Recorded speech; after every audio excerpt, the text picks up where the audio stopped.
పవిత్ర పుణ్యక్షేత్రం సింహాద్రిపై వేంచేసి ఉన్నటువంటి శ్రీ సీతారామ స్వామి వారి యొక్క వార్షిక కళ్యాణం ఈరోజు అంగరంగ వైభవంగా భక్తుల యొక్క జయ జయ ధ్వానాల మధ్య భక్తి పారవస్యంతో వారు పులకరిస్తుండగా ఈ కార్యక్రమం అనేది వేద పండితుల యొక్క ఆశీర్వచనాలతో జరపడం జరిగింది.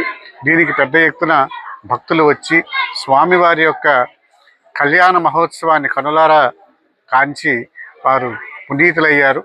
ఈ విధంగా ప్రతి సంవత్సరం కూడా ఈ సీతారామస్వామి వారికి వార్షిక కళ్యాణం అత్యంత వైభవంగా జరుపుతున్నారు.